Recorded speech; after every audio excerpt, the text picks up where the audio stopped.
Mga ka-crypto, narinig nyo na ba ang latest development sa mundo ng cross-border payments?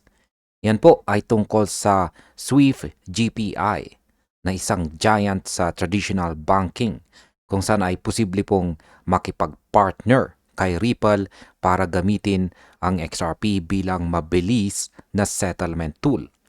Kung iniisip po ninyo na ito ay technical at complicated, huwag po kayong mag-alala. Kasi sa video na ito ay ipapaliwanag po natin ito ng detalyado at klaro kung paano po pwedeng magbago ang global payments at paano po ito makakaapekto para sa atin bilang mga investors at traders. Kaya ayan, simulan po natin sa ating unang katanungan kung ano po ba ang SWIFT GPI at bakit po ba ito mahalaga. Ayan, ang SWIFT GPI ay isa po itong malaking upgrade sa lumang correspondent banking system. Para po sa mga hindi pa pamilyar, ito ang sistema na ginagamit ng mga bangko para magpadala ng pera sa ibang bansa. Bago dumating ang GPI, maraming problema sa speed, tracking, at saka transparency ng payments.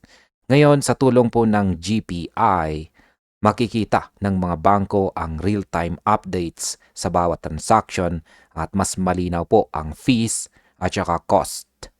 Kaya ang impact po nito sa market ay kung mabilis at mas malinaw ang cross-border payments, mas konti po ang stress sa liquidity ng mga bangko.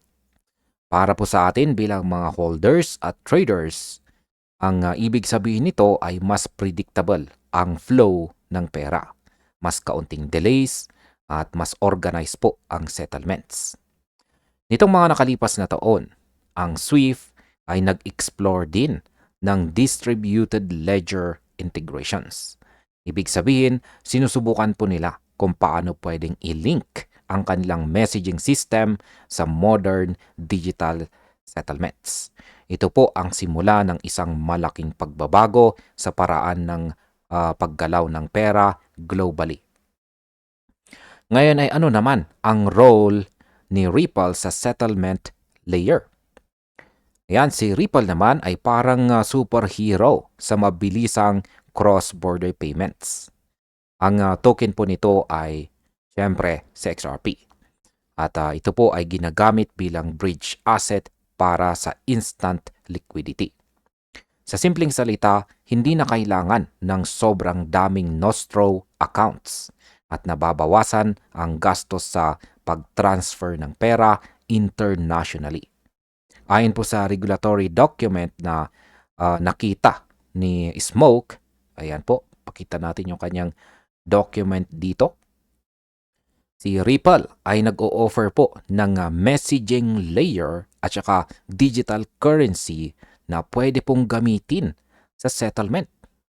Ang recognition na ito ay malaking signal na ang hybrid settlement models, kombinasyon po ito ng traditional messaging at saka digital asset, ay nagiging mas tanggap na po sa industriya.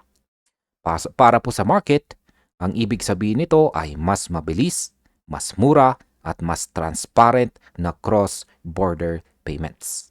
Para po sa atin, bilang mga investors at traders, nagbubukas po ito ng bagong oportunidad para sa liquidity at potential partnerships sa financial institutions. Ano naman ang technical link sa pagitan ng SWIFT at saka XRP? Ang magandang balita ay may posibleng technical bridge na pwede pong i-develop sa pagitan ng SWIFT GPI at saka Ripple's settlement tools. Ang ibig sabihin nito ay pwede po nating gamitin ang SWIFT messages para mag-route ng payments habang si XRP ang naghahandle ng final settlement. Hindi po pinapalitan ni XRP ang SWIFT, kundi pinapabilis at pinapaganda ang proseso. Para sa mga bangko at remitters, may mas mabilis na settlement, mas malinaw na visibility ng transaction at saka mas mababang liquidity cost. Kaya para po sa atin bilang mga holders at traders, ang technical link na ito ay nangangahulugan ng mas efficient na movement or galaw ng mga funds globally na pwede pong magbigay ng confidence sa mas maraming institutions na gamitin si XRP. Ngayon ay ano naman po ang industry impact at saka expectations dito. Ayan, kung ang mga financial institutions ay mag-adapt sa ganitong hybrid model, makikita po natin ang mas mabilis at mas murang cross-border transfers. Mas kontrolado rin nila ang timing ng settlement na malaking advantage para sa treasury management ng mga bangko. Ngunit kailangan pa rin po ng compliance checks, operational readiness, at agreements sa pagitan po ng mga institutions. Ang SWIFT ay neutral at si Ripple ay optional sa settlement tool. Kaya kahit promising po ang setup na ito, depende pa rin po sa desisyon ng mga bangko at saka remittance providers. Ang industry impact po nito ay malaki. Pinapakita po ng dokumento ni Smoke na si XRP ay officially recognized bilang capable or meron siyang kakayahan sa cross-border settlement. Mas nagiging relevant po si Ripple sa global remittance market at nagbubukas po ito ng pinto para sa mas maraming partnerships at saka integration sa future o hinarap. Ngayon ay ano naman po ang future o hinarap ng global payments sa context na ito? Ang malinaw na takeaway po dito ay makikita natin ang isang future o hinarap kung saan ang traditional messaging systems at saka digital settlements ay nagtutulungan. Para po sa market, ito ay nangangahulugang faster, mabilis, cheaper, mura, at more transparent global payments. Para po sa atin bilang mga investors at saka holders, mas magiging confident po tayo sa long-term adoption ni XRP dahil dito. Ang hybrid model ay pwede pong maging standard sa cross-border payments at si Ripple ay nasa gitna ng transformation na ito. Kung mas marami pong bangko ang mag-adapt, mas tataas ang relevance ng XRP sa real-world financial system.